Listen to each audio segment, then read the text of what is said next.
Hello, Lions fans. Welcome to the Detroit Lions Podcast. It is the live post-game show, episode 180.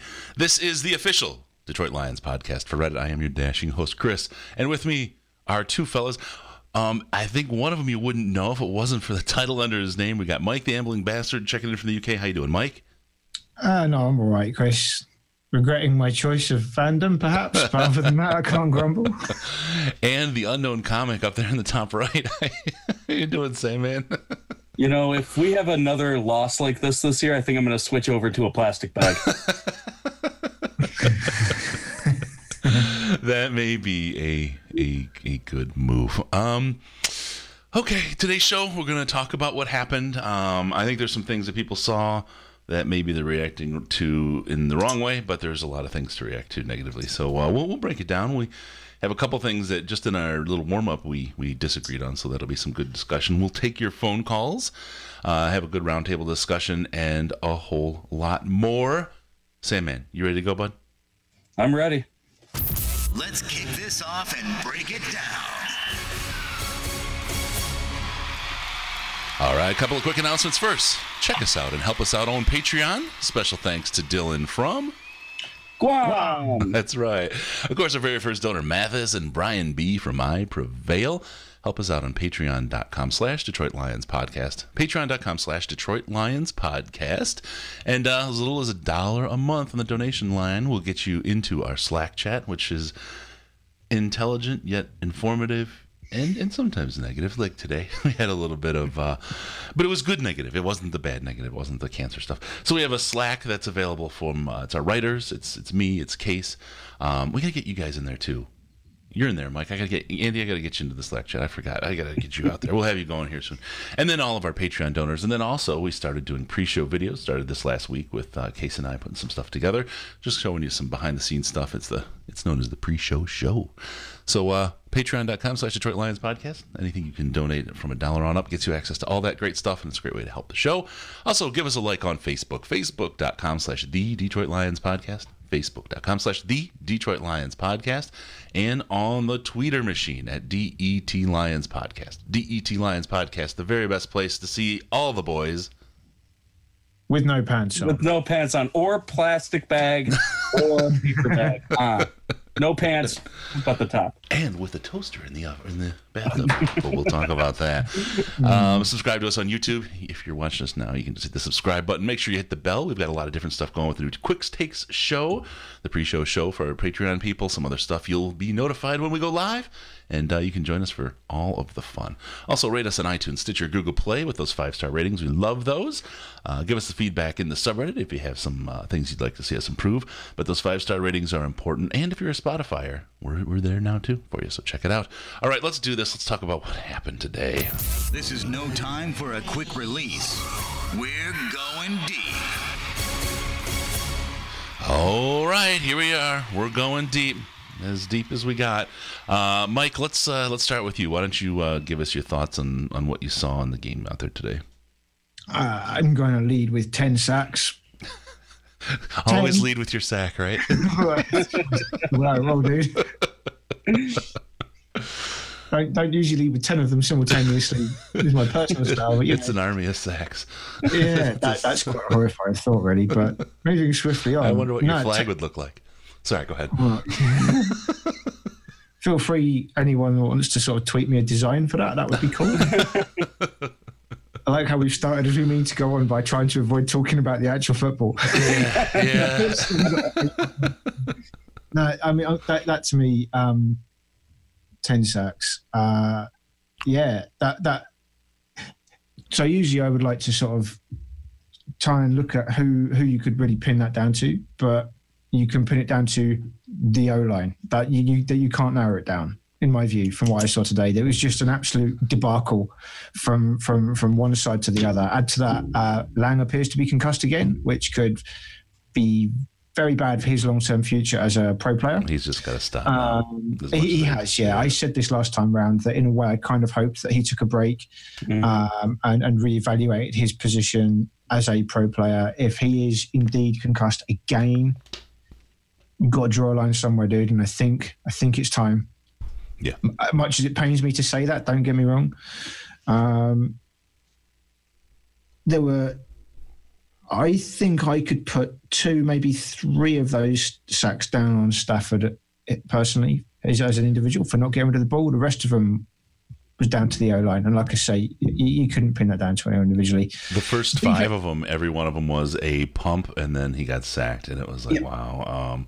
Either release the ball or the pump. It's not a pump fake, because it's not faking anybody. Just get rid of that ball. The other thing Ed San Juan said in the chat here, in the live chat, he had a great point. They had more sacks than we had points. Oh yeah, that's a really good point. Quite a tragic one. I can't wait for that to be on Fox's broadcast next week. Oh, they should have a real good graphic about that, right? The Tampa Bay graphic, yeah. God. But yeah, it was not pretty on the offensive side of the ball at all. The receivers couldn't really give Stafford anything to work with. There was that horrendous flea flicker at the very end, which I thought, I'm just going to go and find more beer now. Okay. So, Salmon, we got a good one from Joe B. At least Thielen didn't break CJ's record. But the other question, this one comes from Hattori. He said, I've never seen fat guys vanish into thin air faster than the O-line today. Maybe me last week, but other than that, because we didn't do a show. But what's your take here, man? Besides the disappearing O-line, what do we got going on? Week in and week out, I'm constantly amazed at our ability to actually adjust. I feel like every win we've had this year, you could tell fairly early that we were going to be competitive and we were going to be in the game. And games that we weren't competitive early were going to turn out to be losses. There's a lot of ways to slow down a pass rush. You can do a proper screen game, which the Lions don't have. They attempted some screens today, but they were all garbage. Blunt caught a screen 8 yards behind the line of scrimmage. Kerryon Johnson caught one 7 yards behind the line of scrimmage in traffic. It's almost like our playbook doesn't have stuff in it to prevent pass rush from really overtaking a game. And this has happened, every time we've played the Vikings the past, 4 or 5 years, however long Cooter's been doing this. Yeah. They seem to get 5 to 6 sacks a game, whether we win or lose. It doesn't really matter at that point when we're talking about O-line play or, play design. But it's hard to watch our offensive line just be on skates all day and have an offensive coach not adjust for it in any way whatsoever. It's just really painful. Yeah, and the sad reality is that it looked like the only one out there trying so hard or trying hard was Stafford, and he was getting punished for it. We got to admit, and this is why I think the last couple of years of Viking games have been this way. They've got a great defense. They've got an absolutely spectacular defense, and they held our offense to 9 points. We've talked about it in the show throughout the year. We need to score. We're a team that has to outscore the opponents. Right, mm-hmm. Our defense isn't such that it's going to be able to. The defense today, I'd say, kind of did their job. They got an interception. They did everything within the power of their talent, which includes, unfortunately, Tease Tabor, who I thought was going to be one of the keys of the game today, and I think that held true. I thought I'd see more out of Kyle Rudolph. I thought we'd get the tight end burn a little bit, but we didn't see as much of that. But it was ugly. It was ugly out there. I just want to throw something up. This came out of the Slack chat, and I don't have that up to credit the writer, so I apologize. But it's not even like the defense for Detroit fared that badly. And this is an interesting take. They held Minnesota's offense to 17 points. If you throw out Cook's one run, which the defense is aligned like shit there, but we can know that later. He was averaging less than 2 yards a carry, and Cousins only had 164 total yards of passing. It's really about our offense's implosion. And you know what? If you can hold a rushing game to less than 2 yards and 164 yards total passing for the other team, you got to figure that you probably won that game. But you got that 70-yard run. You got the defensive.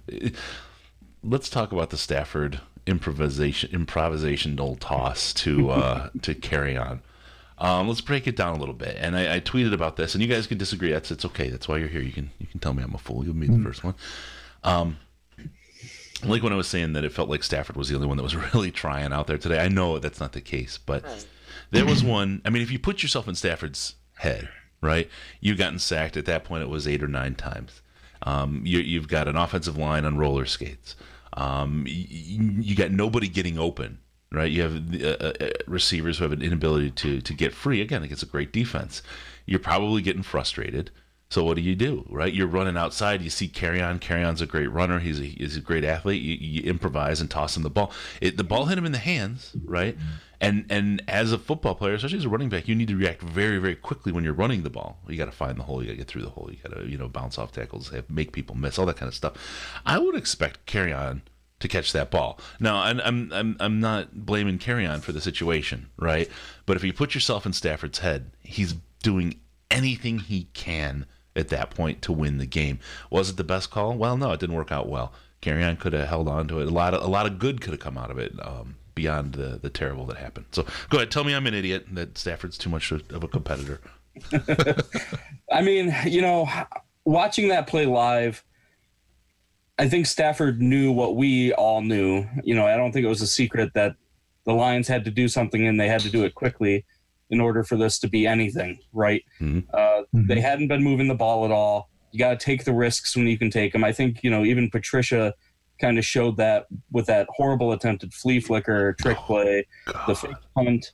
They knew that they had to do something spectacular, to try to get us moving. And to me, Carrion dropping that ball or Stafford throwing it a little high or even throwing the ball at all is similar to the fake punt in that we don't get that fake punt and they've got the ball at our 30. And at a minimum, that's 3 points for them because they have the most accurate kicker ever. So it's hard for me to fault Stafford in that situation.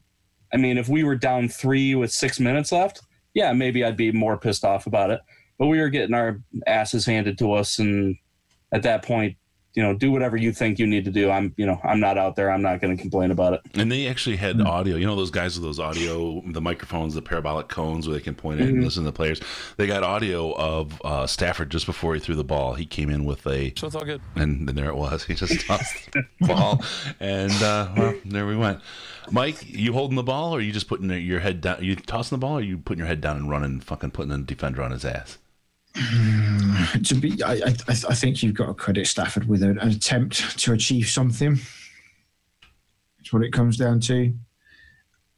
He's 8 sacks at that point. He had an opportunity to get the ball out to gain something. It was the second in a sequence of gambles, wasn't it? So we had the fake punt, quickly followed by that attempted little pass out to Johnson. He gambled and lost. It's football. It happens. We weren't in a position where we were going to, it wasn't like the game's sitting on a knife edge. Yeah. It was unfortunate the way that played out, that it was returned for a TD straight off. But, it's football. I don't think we can hang the game on that by any stretch of the imagination. So I certainly am not going to put too much credence. I agree with what you're saying, that he's been put into a position of desperation, Chris. That one, I'm with you there, definitely. He's taken absolute battering for the last couple of hours. Yeah. We know what a competitor he is and how desperately he will be wanting to at least get some points on the board via someone other than Prater. And, just a quick nod to Prater again, absolutely faultless as always. Mm-hmm. But no, it's... I got to react to something in the chat. Joe B came in with the Bears are going to eat us alive. And you might think that because they're beating the Bills with 2 minutes left, 41-9 right now. But if you look at the box score, okay, it's all defense, okay, and think about who they're playing. They're playing the Bills, right? Okay, so their offense is absolutely horrible. But you think about what's going on. Mitch Trubisky has only 133 yards and an interception.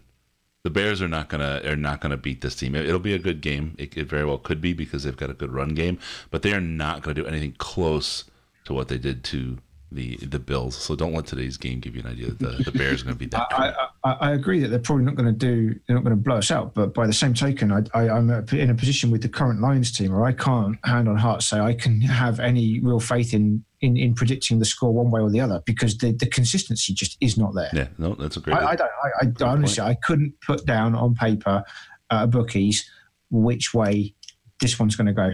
Yeah, you almost have to work with an average, right? But even though you have two wide extremes of what team is going to show up on a particular Sunday, if you go to the middle and you look at the average team, I'm just telling you, or if you do the paper matchups, our defense matches up really well against the Bears, other than that run game. And with Snacks in there, I think we're set up pretty well. It's our offense against their defense. That's where it's all going to come about. And this is where you look at Jim Bob Cooter, and there's a lot of Jim Bob Cooter hate going on in the chat right now. We can talk about that.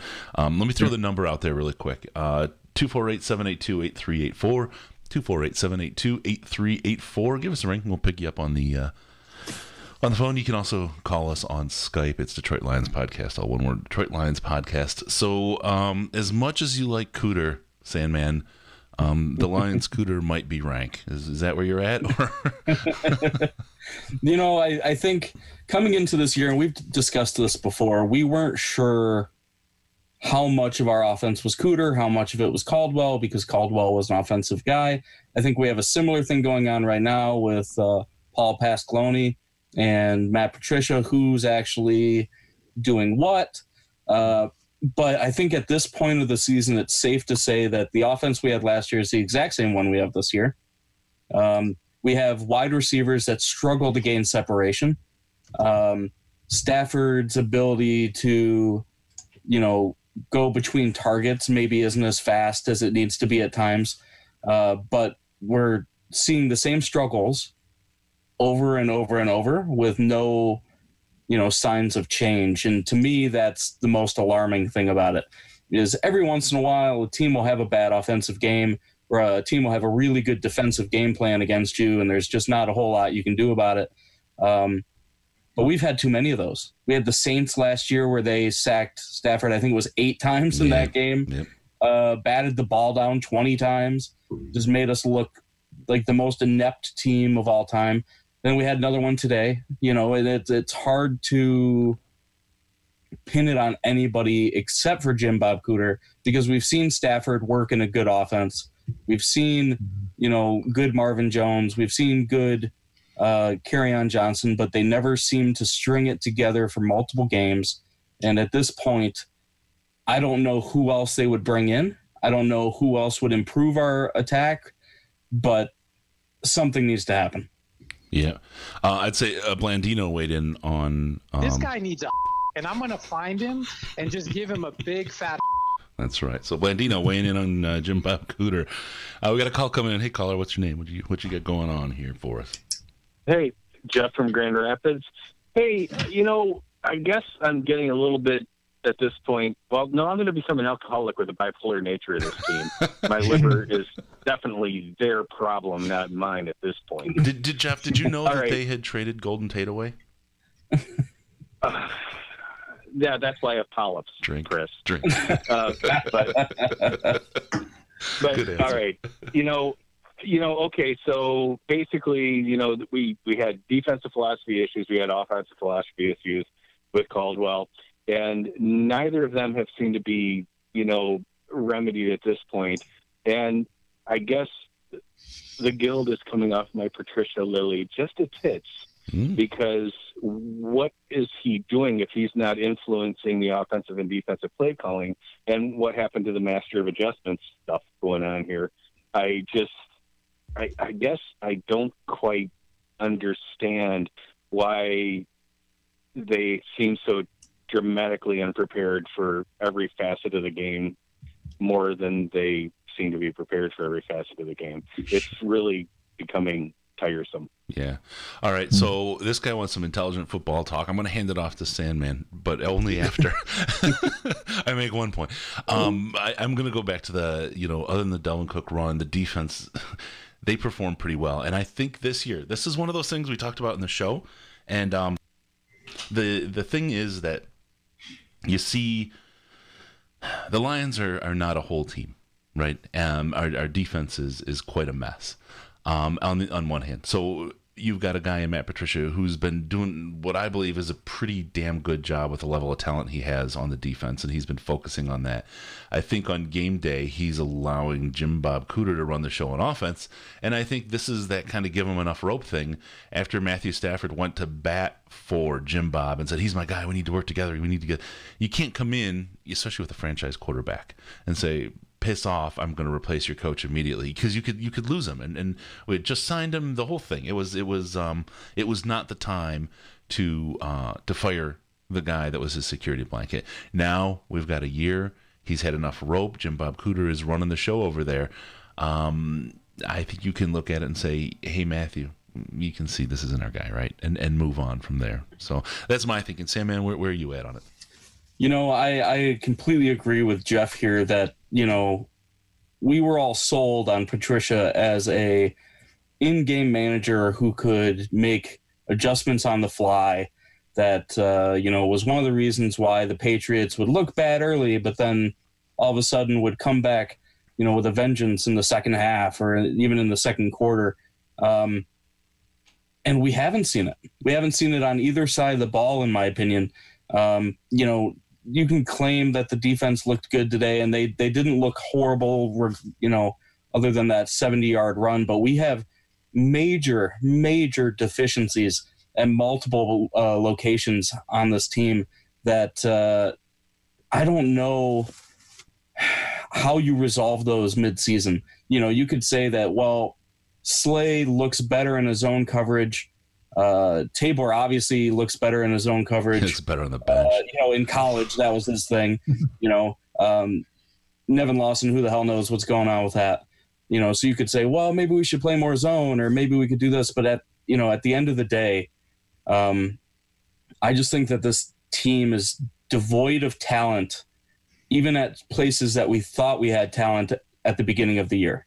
So we thought we were going to be okay at safety. We had Wilson coming back. We had Glover Quinn. Glover Quinn hasn't looked very great this year. You can, I don't know if I've ever seen a player's age come on so quickly like Glover's has appeared to. Yeah, but it's, I think we're just devoid of talent, and it's really hard to know what's happening at this point, to be completely honest. It's unless you're inside the room with the coaches and the players, and you know exactly what they're trying to do, it's a rough one. Yeah. All right, we got a call coming in from John. John, how you doing, man? Hey, it's John from North Carolina. How's it going, guys? Oh, it's beautiful. if you're not a Lions fan. I mean, I haven't called you guys since the Los Angeles game 3 years ago, but I got to call in today because this was probably the most important game of the year. And we just didn't look very good, huh? No, you're right. We got out everything. And I was all set that the offense is fine. We're gonna have a great draft for defense this year, and the draft that's stacked with defense. But look, like you said, outside of that 70-yard run, the defense did its job. They held them to 17 points. They got 2 turnovers. Defense was fine, and the offense just was not. The offensive line was terrible. So up to this point, I was planning on us, spending a bunch of good picks on defense and Patricia, doing what he does with the defense. But at this point, I'm actually a little more worried about the offense. Is that crazy? I don't think it is, but I think the offense, a lot of the offensive issues can be, you got to get a TJ Lang replacement. But I think a lot of those issues can be fixed with a new offensive coordinator. I think that's really, you gotta re-scheme it. But then when you're pulling that, this is the thing about it. You bring in a new offensive coordinator. You've got a year of getting up to speed on the scheme, right? You're giving away another year now of Stafford's career, but you can't keep giving him away to fucking Jim Bob Cooter, right? It's and who are you gonna pick out? Who's available? I haven't put my eyes out there yet, but we got to see who's available for offensive coordinator, because it's definitely going to maybe Hugh Jackson. He's available. Oh, no. Cooter's been pretty hit or miss this year, and this game almost felt like he had a plan he wanted to do that just didn't happen because the Vikings defensive line just owned us. It almost was like most of the plays he wanted to dial up didn't even have a chance to happen. Yeah. You know, you're absolutely right. There's one here. Jamero came up with. Always remember the Jim Bob Cooter offense is the dumber version of the Joe Lombardi offense. It sure feels like it. I mean, they came from different places, but it feels like he took Joe's playbook and put some different crayon colors in there and called it a day, because it's just not quite. And it's one of those things where I don't think we have the players to deliver on that scheme. I mean, that's really what it comes down to. And on the defense, the adjustments we're seeing from likely Patricia is we're changing things to suit the players we have, where it doesn't seem like we're doing that on offense. Well, I'm going to have to join Sandman with the bag on my head here after this one. But appreciate you guys. Keep up the great work, all right? All right, thanks a lot, Joe. I'm pretty sure this bag had jalapenos or something in it. This is less this is less painful than the Lions lost. Still smells better than what they left on the field. It was John. I called him Joe. My bad. Sorry, John. All right. So, Mike, what you didn't get a chance to respond. What do you think about John's point? What regarding the future of JBC? Yeah, or picking on offense.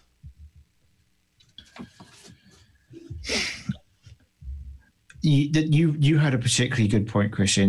I was toying with this earlier on. So the amount of Cooter hate on Twitter at the moment is it's prolific, as you might expect, given what we've just seen. I honestly don't know who we could put in his place right now, and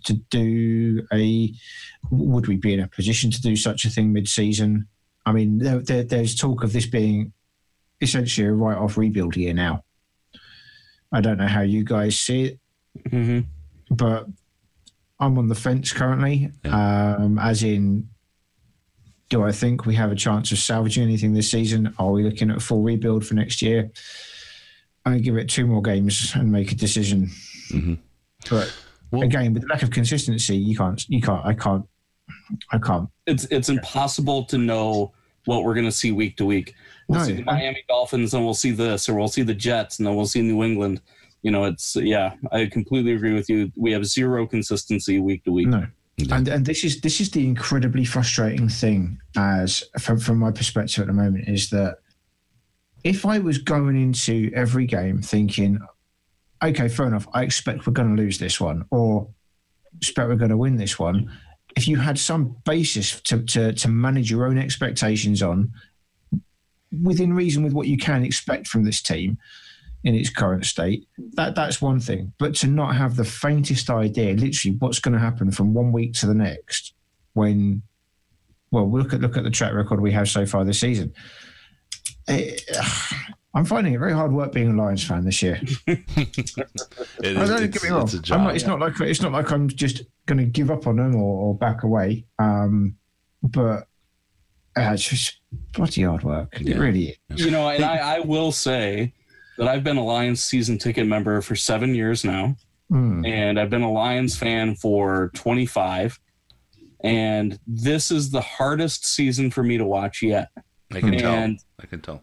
And it's weird, because I look back at 0-16 and how I felt about it, and I look back at our 2-14 season, and those just didn't feel as bad as this. And I don't know why they didn't feel this bad. Is it because you could actually see them coming? Because I it's completely possible, because when you brought that up, that was my thought, was like, oh, we're playing this team, yeah, we're probably going to lose. And then if they almost did it, then we could be excited about it or whatever. But this team is so up and down, and I don't know what to expect week to week anymore, because it, 1 week we look good, 1 week we don't. 1 week we look like we've practiced. This week didn't look like we practiced at all. I think I tweeted about that.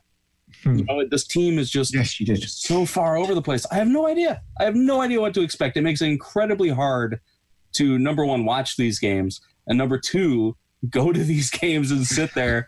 And, this is a rough season for sure. All right. Hey, we got a caller. He's been waiting very, very patiently. How you doing, caller? Hey, it's Tony. Tony, thanks for waiting patiently for us to kind of vent a little bit. What do you got for us, man? First of all, I want to apologize. The last time I called in a few weeks ago, I cut you off a bunch of times. I listened to the video, and heard myself cut you off a bunch of times. Didn't mean to do that. I kind of talked over you a little bit, so I'll try not to do that this time. Well, you know, we have a saying here. So it's all good. It's all good. Okay, so I just need a little advice. I don't know if you guys have ever been to Chicago, but I need to know what the strongest Chicago beer is, because next week I'm going to the Lions-Bears game, and I think I'm going to need the strongest beer I can possibly find to get through that game. I might go with liquor. Today. I might go with liquor. I was going to say swap that. I was going to say volume over, anything else. Yeah. Import your own beer. Bring some. Maybe Michigan's got great craft beer. Just bring anything from Michigan. maybe some tequila or something. Yeah. A little bit of tequila before I go in there. Just get lost, numb the pain. Yeah. Boy, it's tough, right? Because it's hard to get that stuff inside. And it's always good. Liquor before beer, you're in the clear, right? Beer before liquor, you get sicker. So when you're pre-gaming out there, I mean, I'm a big fan. It's a simple mix. It's a 50-50 Jack and Coke mix, and there you go. in a tumbler, right? Yeah. This is my gaming tumbler from last night. A couple of those, and you're in a good spot, and then you can go in, and it doesn't matter what frickin' Chicago beer you're drinking at that point. You just be safe, because they're meatheads there. It's not as bad as going to Philly, but those guys are meatheads. They are super meatheads, for sure. Yeah, I've been spit on there a couple times. So try to be safe, number one. Well, you just said Philly. This is going to be weird, but I'm actually a Lions fan I live 15 minutes from the Eagles Stadium. I'm from New Jersey. Wow. So I know all about Philadelphia Eagles. I was there for the Snow Bowl a few years ago. I got snowballs thrown at me. I got choked out by some 60-year-old man. You know what I mean? So, yeah. When they blocked the field goal, the 60-year-old man started choking me behind me and shaking me. But anyway.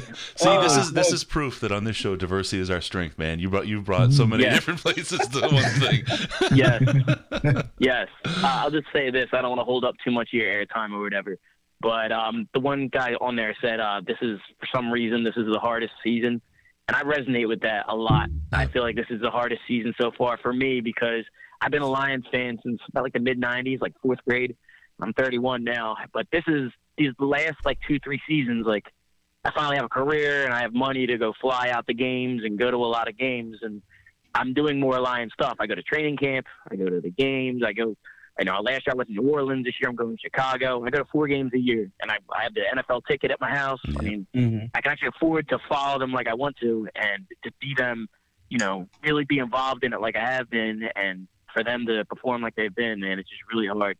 The up and down, to get your hopes up one week, and then they stomp on you next. It's just really hard to deal with, man. Yeah, no, I'm with you, man. It's the hardest thing. I lived in SoCal for 12 years, and now moved into Florida, and I can't get enough. I was just, last week, Sandman took me out for some fancy steaks. It was just awesome. But it was so great. Every time I'm back in the city and around the team and training camp and all that, it's just in your blood. You can't get it out. And I think that's the hardest part, watching this team this time. Just like you said, expectations coming into this season were high. A lot of people were tempering, 7-9, 8-8. This one stings. This one stings really, really bad. And a division loss like this, look, it's in Minnesota against a great defense. It was going to be a tough game to win, and Riz was probably right calling it as a loss. Well, I guess actually he was right calling it as a loss. But was it over when the Germans bombed Pearl Harbor? Hell no. We still we've got the bulk of our division games left. And this is the only way we're going to pull this season out, is by winning the rest of these division games. We got one over Green Bay. We lost to these peckerheads in Minnesota, but I think it's not like we can't pull this all back together. Yeah, so. Right. All right, man. Thanks for calling again, dude. Man. Appreciate it. Great you show. Too. Thanks, bro. Appreciate it. Hey, really quick, I got to touch on something. I'm going to get a bumper sticker, and I'm going to put it on here, and it's going to say my other toaster's in the bathtub. Because it's toaster time, right? No, it's not time to push the button, but we're just warming the water, getting it ready, right? You got to get your toaster. It prints Detroit Lions logo right there on your bread. You get all your other great stuff at Fanatics. But don't just go to Fanatics. Go to DetroitLionsPodcast.com. Click on that link, that shop link. It'll take you to Fanatics. It'll take you to Amazon. It'll take you to SeatGeek. Any one of those places can get you anything you need in your life to satisfy any of your needs. Who needs fresh vegetables if you don't have Amazon Fresh in your area? You can get dehydrated vegetables. You get everything, and then have them deliver water, and you can rehydrate it in your kitchen. You'll be fine. It's like camping and climbing mountains all the time. That's the kind of life you want to live. Anyway, go to DetroitLionsPodcast.com. Click on that shop link to get all your stuff. They give a kickback to the show. Like he was just talking about, I'm trying to get my family to the old Thanksgiving game here, and those kickbacks help. I want to lament in the pain with the rest of you folks. All right, so let's move on. Again, the phone number is 248-782-8384, 248-782-8384, or you can call us Detroit Lion Podcast, Detroit Lions Podcast, all one word, on the Skype, and that'll come through. All right. Mike, let's talk about special teams. We really started this game off with a beautiful kick from Sam Martin off the tee, wound up on his ass. Is that where that came from? Okay. I saw the GIF on Twitter for it. You may recall me saying that certain aspects of my family life preclude me from catching the first few minutes of the game. Yes. That was one of the bits I missed. Right, okay. That explains a lot. So we started off. So again, the team started off as they meant to go on. That's nice to know, I guess. All right. Hold on, we got a caller. I got to show the caller here. He's joining in the club and saying, man. Yeah. Hey, Joe, how you doing, man? Looking good. Can you hear us, Joe? Or are you just... It's a little like a Batman villain now. It's getting a little creepy. Oh, man. All right. We're not getting any audio, Joe, but it's definitely worth... I'm going to actually screen snap one of this. I'm going to keep that one for forever. Thanks, Joe. Appreciate the call, man. All right. Let's see. Go ahead. Oh, but, I was just going to touch on special teams as well. It's another one of those areas where it's so up and down every week. Last year we had a fantastic special teams unit, and this year, I think that they were talking about how we've had 13 special teams penalties, which is insane when you consider how many times we don't run the ball out of the end zone. It's another one of those oddities, right, where the only thing that changed was Patricia, and all of a sudden we've gotten worse. You can't blame Patricia for that, but at some point we need to start looking at how our roster is built and all that good stuff about what is actually happening to our special teams unit and why is it so bad, even precluding Sam Martin's lack of having cleats on or whatever the hell happened with that. He had slicks. Thought he was in a race. Yeah, that was just like you see that, you're like, I hope this doesn't establish the tenor for the game, and then it does, right? I mean, it's like, what the hell? Let's talk a little bit. We've got some controversy in the chat right now saying that 50% of the sacks or more were Stafford's fault. What do you guys think? Now, there's probably some element of truth to this. Like we said, we saw the pump and sack. Sorry, that sounds funny now that I hear myself saying it. We're back where we started now, aren't we? Yeah, we really are. 10 sacks from 5 dudes. Yeah. You'd see him pump and then get sacked. A lot of times he was tripping over his own guys. What do you think? How much? Because you can't throw the ball away when you're in the pocket, right? That's a penalty. So that doesn't work. That's the number one thing that I took away from this was when I was rewatching some of them. Their defensive ends came in wide, and then they were getting pressure right up the middle, right in TJ Lang's spot, right on Graham Glasgow, where Stafford can't just throw it away. Throwing it into coverage is never a great thing. I think that's what happened versus the Jets. Yep. Just forcing balls. Taking a sack is better than throwing an interception generally. But it's going to be hard to say until the All-22 comes out and we can see what our wide receivers were doing. There was a couple plays where, like Kenny Golladay was wide open and Stafford missed him. But in reality, if Kenny Golladay on that play is his third option and he only has time to look at his first two, even if Kenny Galladay is wide open, you can't really pin that on Stafford. Yeah. But, Stafford has these games every once in a while where you can tell that he kind of gets rattled. I was looking up the stat during the game because I was trying to figure out, what the correlation between all this was. And Stafford has been sacked between 2011 and now 3 times or more, 45 games, which is a lot. And 26 out of those 45 games he's lost. So it's almost, if you can sack Stafford 3 or more times, you've got a 60% chance of winning the football game. And, Stafford's not perfect. I think we all know that. But the bullshit. Yeah, anytime he gets sacked this much or even when he was getting rid of the ball, there was a couple times where he should have been sacked. I think this is a 15-sack game if he doesn't step up and do some of those Stafford moves that we're used to. Yeah, it's just it's hard for me to pin it on anybody right now, but the All-22 will tell us the truth. Help us out when you look at that and take a look at the red zone in particular, because there was those 2 drives when we got down to the red zone. Stupid penalties both times, but that's a whole different ballgame if we score in those 2. We walk down the field both times, right? And you score those 2 times, it's a whole different ball of wax. The game, the confidence, the way we play, the way they play is completely different. I think those are really the 2 biggest keys in the game: the inability to score when we had them on the ropes in the red zone, and shooting our freaking selves in the foot there is just too much. Absolutely. The one thing I would say as regards Stafford's performance, he was under a lot of pressure, but we also saw something that I've always quite admired about Stafford, was that his mobility is still there. A lot of people are saying Stafford's game has gone off, and I don't necessarily agree with that.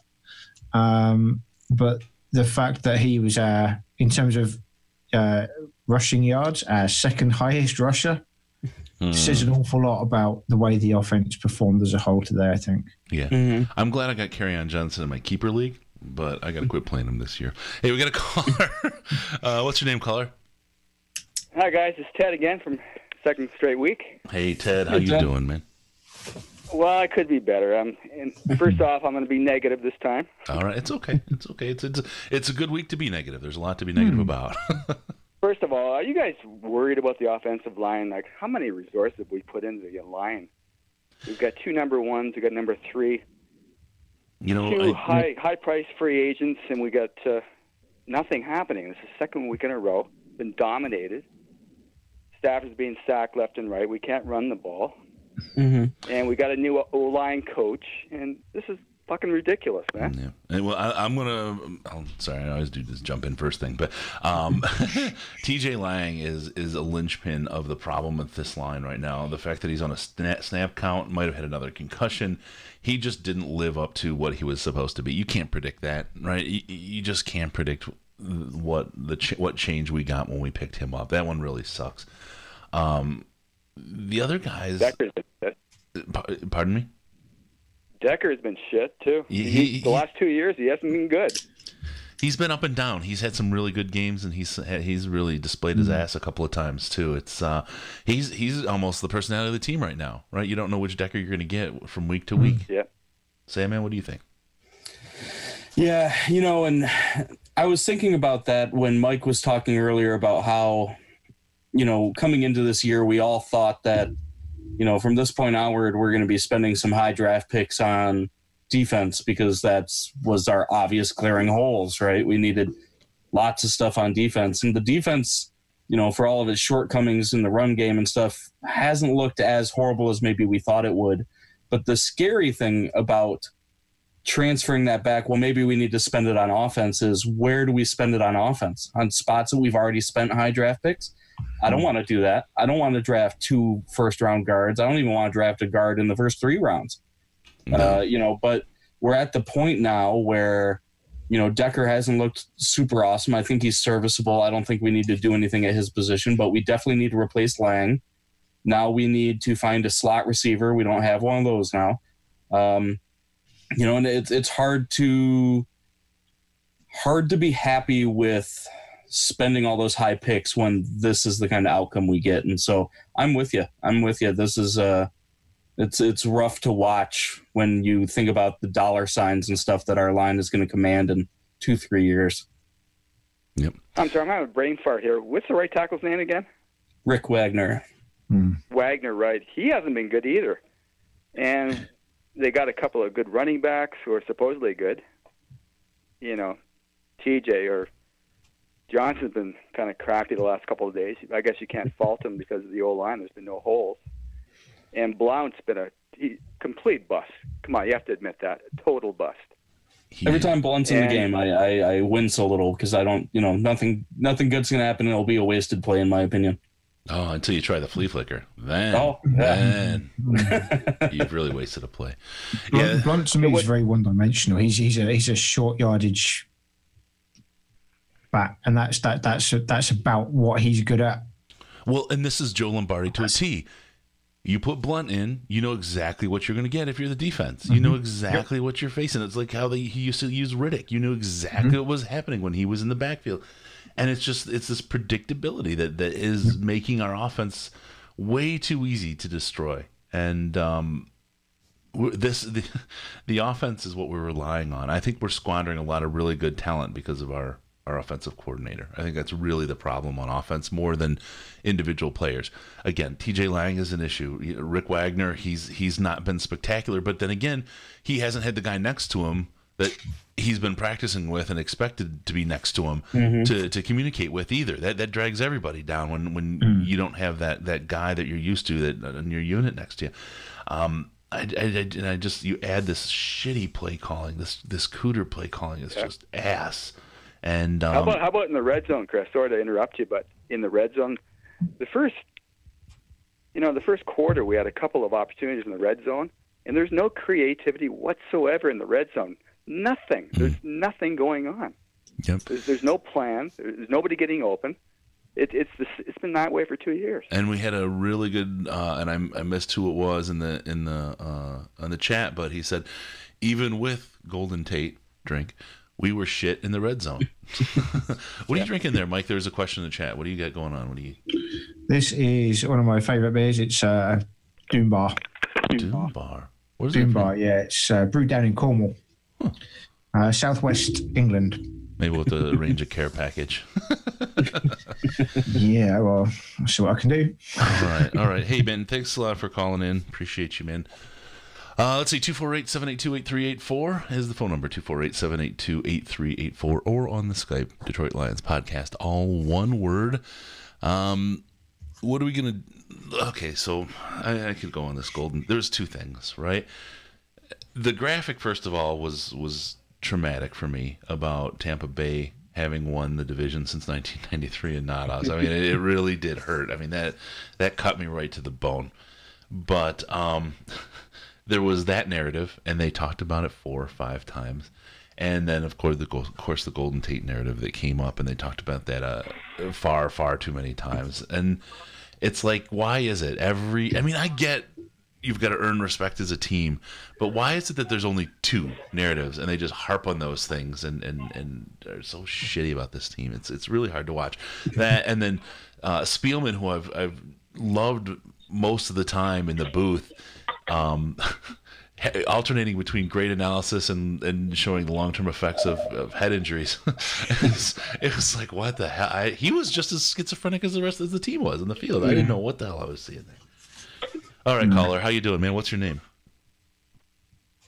Mike. Hey, Mike. See, living out in Texas these days. All right. I can always call him man because the ladies don't call him. They're a little too afraid of us. Yeah. What do you My got? question is, do you guys think that there is anybody out there at the moment that can replace Jim Bob Cooter? Or if this is, in fact, his final week? You want to go, Sam, man? I'll let you run first. At this point, I don't think that there's anybody to bring in, and it's hard to say because Jim Bob was kept on fairly early in the process. You know what I mean? Mm-hmm. Right. I think Patricia looked at the body of work and thought, this is doable. Stafford likes him. We can work with this. So I don't know if Patricia even had a guy in mind per se that he could even try to figure out. We have a couple guys on staff currently that have some experience with that. But we're far too long in the season to even think about changing the playbook at all. If anything, we could maybe update the play calling, maybe fix some of that. But at the same time, I think that would probably be the easiest thing to do, would be to take play calling away from Jim Bob. Don't fire him, keep him on staff, but maybe give it to, the running backs coach or whoever that you think can do a better job. Especially in the red zone. I mean, it's like every week, even since week 1, we've just struggled constantly in the red zone. You can almost call the plays from your couch that they're going to run, and it's like nothing is changing every week. It's pretty terrible right now, man. I've been a Lions fan my whole life, so I'm used to it, but it's getting old. It's definitely getting old. I got a good Ashawn quote from you. Dave Burkett just tweeted it out. He was asked about the 70-yard run by Dalvin Cook. His response was, so I gotta get my face on here. Does it look like I talk to y'all? No. Get out of my face. All right, guys. I got to take it easy. I'm going to go take some more shots and try to get over this loss. All right, brother. Have a good luck, one. Brother. Thanks for calling. Take care, Mike. All right, you guys have a good one. Cheers, bud. I think I've got something that I want to add into the mix here as regards Jim Bob Cooter, if I may, guys. Sure. And this is really a question, an open question to you guys. What is the likelihood that you could do more harm than good by cutting an established member of the coaching squad like him right now? Granted, he's not performing how he wanted to perform, but he's established. He's got a rapport with the players. Stafford in the past has vouched for him and wanted him there. There's Mike raised the question, is this his last week in Detroit? I don't think it is. I don't think it can be, because we don't have anyone to replace him with. But would we be putting ourselves in a worse position or jeopardizing potentially the rest of this season by cutting him now? I think it all comes down to who you believe in situations like this. You talk to Dan Orlovsky or other guys, and they say, well, these guys are professionals. They're there to do their job no matter who's coaching or what's happening. They're there to do their work. So if you believe that, I think they could do whatever they want. I'm of the mind that says they've already changed a lot. They traded he wasn't a team captain, but he was a big part of the team in Golden Tate. Yep. They've already done some other stuff that seems a little wonky. When they brought in Patricia and then he was changing snap counts on players. Some players that used to get time aren't getting time anymore. I think that it is possible to put a bad juju on a locker room. And part of me says for that reason, you can't fire Jim Bob straight up like that. When they fired Lombardi, it was his first year with the team. Nobody really had a super rapport with him. I think the players had already lost respect for the guy. Mm-hmm.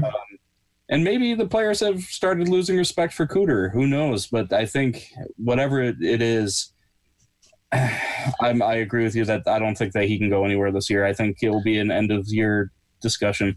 Yeah. I think you're right insofar as if they have started to lose respect for him, it's got my gut says it's got to be in the early stages, and to make it as big a change as that at this stage wouldn't necessarily be for the overall benefit of the team for the rest of this season. Well, I'll tell you straight up, we're over the halfway mark now. The bottom line is, you fire Jim Bob Cooter, you're still stuck with this playbook for the year. You're not going to install a completely new offensive system in the midst of the season. No, by week even. It's just not going to happen. And you just got to ride this out. And like I said before, this is the giving them enough rope thing, so that at the end of the season, when Matt Patricia says, "Hey, Matthew, it's obviously not working. He's not necessarily what we thought he was, or he's not doing what we need." You gave him the shot, and Stafford got what he wanted, so he's got to be part of the team at that point and make that move, and that's the end of the story on that. So I think Cooter stays for the end of the year unless there is an absolute cancer breakout in the locker room, or he winds up climbing through the window in his underwear into some woman's bed or something. Not that would happen, but if something, it would take something like that. Sorry. It would take something like that in order to really get rid of him, unfortunately. And that's the thing about football that makes it so difficult, man. You spend all that time in the offseason, because it is a long-ass grind to put together a team and a scheme and everything else, and then you have 16 games to run it, and you can only adjust so much. You know what I mean? And that's the hardest part when you look at a team like this, and you don't know, it's Jekyll and Hyde. You don't know what you're going to get. You don't know how great they're going to be or how bad they're going to be, but you know what you have. And that's what you have for this year. There's only so much tweaking you can do. I think we put, Snacks look great out there this year. I think that was a great addition, and I think that helped a lot. I think that's going to help big time against Chicago. Again, that's why maybe I'm a fool. I've been called worse, but I'm not worried about the Chicago game. I think that's a game that we're gonna take them both games this year. So we'll see. I don't know, man. You can't get rid of Cooter though. You just can't. It's just not going to be unless he absolutely lights a fire on the place. All right, let's move on. Question from the back of my head for Sandman. I can't think of his name. The guy, Joe, the dancer with Rocchio the dog and the volleyball twisted ankle. Oh, Joe Fourier. Yeah, is he the red zone solution we need? We have 0 red zone solutions. No, I think, just looking at the play calling, it's hard to say. We've got Kenny Golladay who can jump. So we have a jump ball guy, theoretically. Marvin Jones has proven that he can catch an end zone fade. I think realistically what it comes down to is that teams are learning that they can just stack the box against us and not have to worry about the run very much at all because our wide receivers have struggles separating. And we've talked about this ad nauseum last year. We talked about it the year before that Marvin Jones really just doesn't get a lot of separation. All of his balls that he catches he's got a guy in his hip pocket. It just isn't what he does. And the issue, I think, is that, especially now that Golden Tate is gone, we don't have any guys that fly open. Stafford doesn't have oh shit, about to get sacked. I know where I need to look because that guy's probably open, even if he's not my first read. We don't have one of those anymore. And I think even Dan Orlovsky tweeted about that. He did. That, Golden Tate was constantly open, and if Stafford had to get a quick out, he was there to do that. And people will say, oh, well, we've got Theo Riddick, but Theo Riddick's not a wide receiver, and he doesn't, all of his yards and all of his great plays come against linebackers, and they come against, defensive linemen, and, it's not the same thing that Tate did. So for that reason alone, I think that teams know that they can man us or play tight zone in the red zone because they don't necessarily have to worry about our wide receivers beating them straight up. It will have to be a mistake on their part. And it's the same thing that happened a couple years ago when we were really struggling in the red zone. It's the exact same problem. I just don't think that we have the players to provide us with a good red zone offense currently. It's just kind of is what it is. And it kind of stinks because those wide receivers are going to be here for a while. Yeah, I will say I think it's 60% scheme, 40% players. Because we continue to run crappy plays all the time. But you're right. You're absolutely right. Marvin Jones is not good at getting separation, but he's great at getting contested balls. Right. Kenny Golladay is got a wingspan like a pterodactyl, right? he can catch if it's within that 40-foot circle around his body, he's gonna catch it, right? I mean, it's just the way he is. But the separation thing is a real problem, especially with Marvin, and you need that in the red zone because you don't have as much space to work with, and you can't just outrun somebody. So we'll see how that goes. We see that Seth ordered Doom Bar. You've inspired some sales. You should see if you get some sponsorship there, Mike. Nice. He got himself a mini keg, which has now inspired me to go look for one as soon as we're done with this. Also, I want to mention we did all our ads early, but I'm just going to punch real quick down in the show notes down there underneath in the description. There's a couple links, to your Amazon. We actually have now merchandise for the Detroit Lions podcast. There's some t-shirts, some mugs, an iPhone case. The mug is pretty cool because it's not one of those cheap sons of bitches. It's just got the logo on one side. Oh no, we got it on both sides, baby. We got you covered, and it's a 15-ounce mug. It's thick. It's super thick. Oh my God, it is Sir Mix-a-Lot booty thick. That's right. Also, if you want to join Patreon or directly donate or send my family to the Thanksgiving game, I have to buy those damn tickets, and there's 6 of us. You want to know how much money that shit is? It's fucking insane. That's all I'm going to say. Leave it. So there you go. Down in the description, there's some links if you want to help the show out, help us survive. Help us eat, get those dehydrated fruits from Amazon, whatever else. All right. Keep Chris's electricity on so we can put the toaster in the bathtub. Yeah.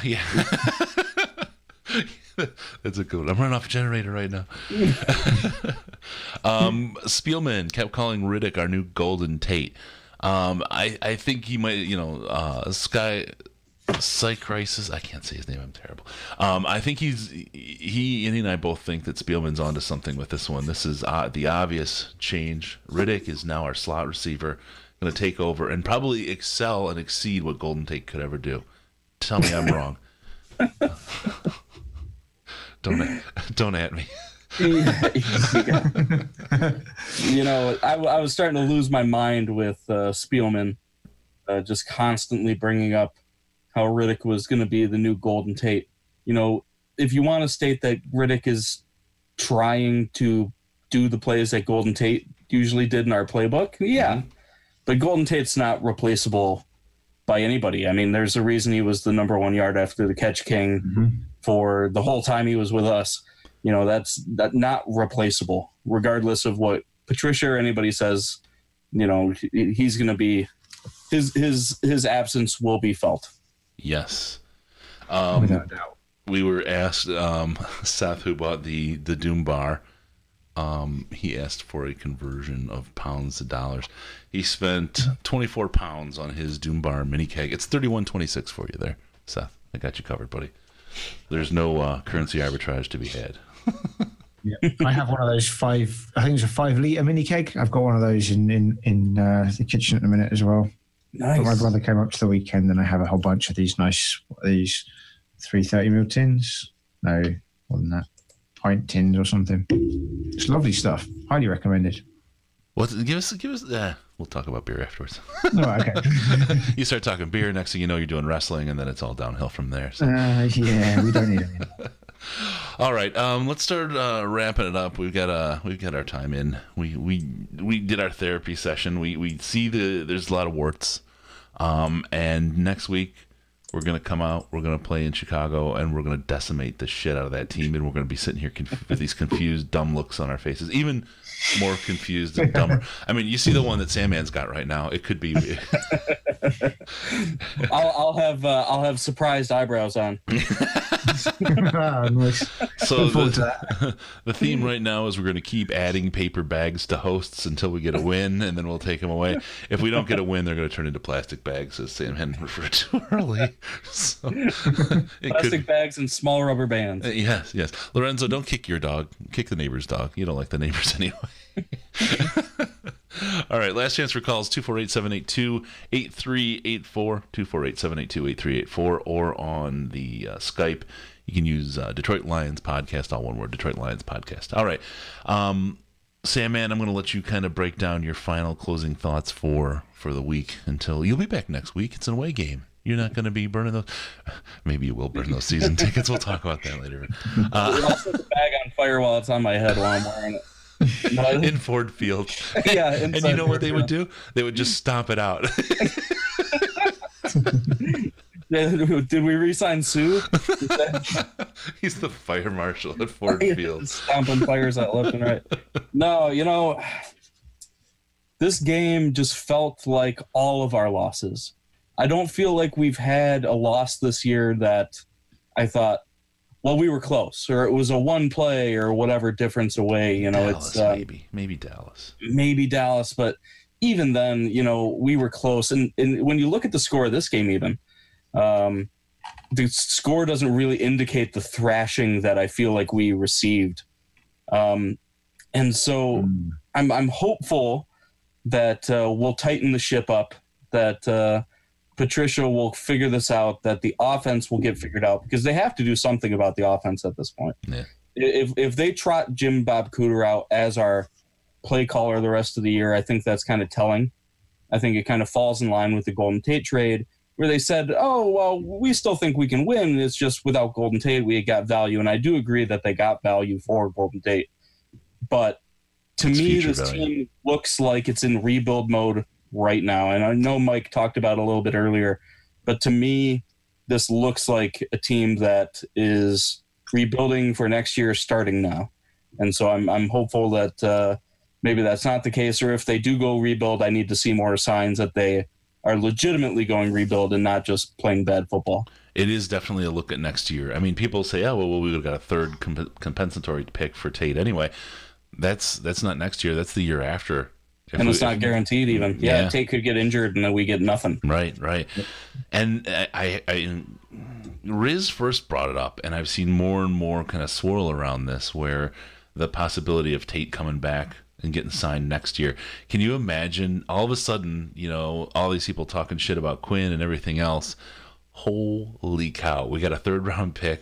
We didn't have Tate for a little bit. We got a new offensive coordinator. Tate's back. Things look pretty good at that point. It looks pretty strategic. Very. We'll see. We'll see if it comes together like that. I mean, I do trust in Quinn. I think he's made some very, very smart moves. This one's tough. This one's a tough one to eat right now. But we'll see. We'll see. Got to take the long view, especially with this team. If you take the short view, your wrists have been open in the bathtub with your toaster a long time ago. Mike, any final thoughts on the game? Little I can add to what Sam has just said, to be fair. I could open a whole other can of worms and say, well, how long have we been taking a long view for? But well, that's why it's a long view. Yeah. Feels like that long view, that horizon gets further and further. But no, the Sam made a really good point. The scoreline doesn't reflect how that game felt. I 100% agree with that. Doesn't. Yeah. It was hard to watch. Hard to watch that one. This is absolutely true. And I'm sorry, Mike, to interrupt, but this is something. This is the feeling of dashed expectations. Like Sandman said, all the years he's been watching, this one is one of the hardest, even more than the 2-14 and the 0-16 in its own way, because you expected losses. This is a game where you expect, or a team where you expect competitive games, and we're not seeing that, and you're not feeling it, and it's like you the stupid phrase, someone moved your cheese, right? Someone took your shit and hit it on you, and it's not okay. That's why it's so hard to watch, right? Mm-hmm. That's the thing. And then to see the wild inconsistency, the fact that the teams we beat are teams that, based on everything else we've seen, we should never have beaten, but we soundly beat those teams. It's like, it's absolutely maddening. It's like feeling like you're getting gaslit. This is why I can't decide if we're going into a rebuild mode right now. Mm-hmm. Because there's nothing to support one side or the other of that statement, It's like you say, Christopher, maddening, incredibly frustrating. The inconsistency is something that I would love to see a thing of the past. But onwards and upwards, Chicago next week. I like your optimism. I honestly believe we're going to win. I'm going to put it down right here. And you guys will see me next week, and you can ridicule me at will if they don't show up. But I really do believe that next week is a win for us. I sincerely hope you're right, my friend. Oh, I am. All right, with that, we're going to call it a show. Thank you. Remember, we're looking for your involvement. Leave us your comments in the subreddit. And when you're done with that, go give us a 5-star review in the iTunes and everywhere else.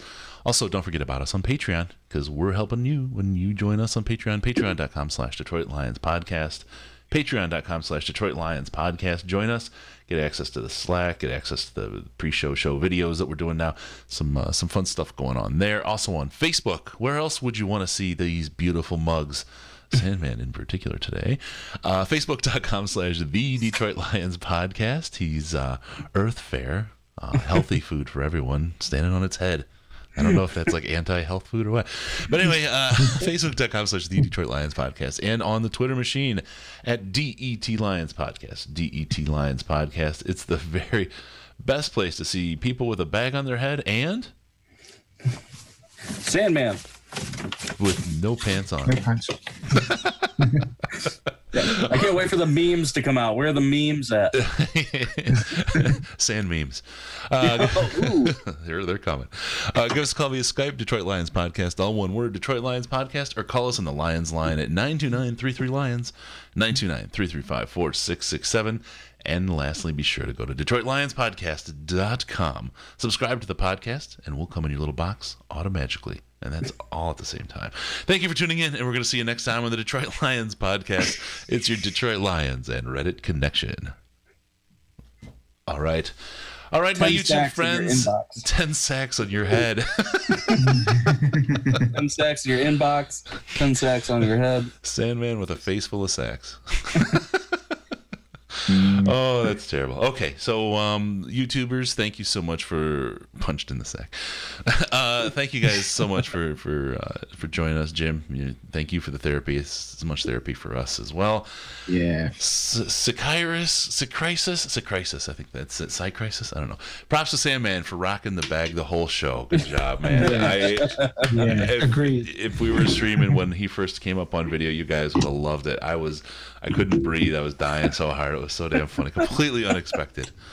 So, we got the show Tuesday. We'll record Tuesday night, Case and I. Quick takes on Friday with Risen again, and we'll add some more stuff to the video on that. We got some fun stuff we're planning on that. And then the live show with the same crew and Knuckleheads to see here next week. Thank you guys all, and we'll catch you on the flipper.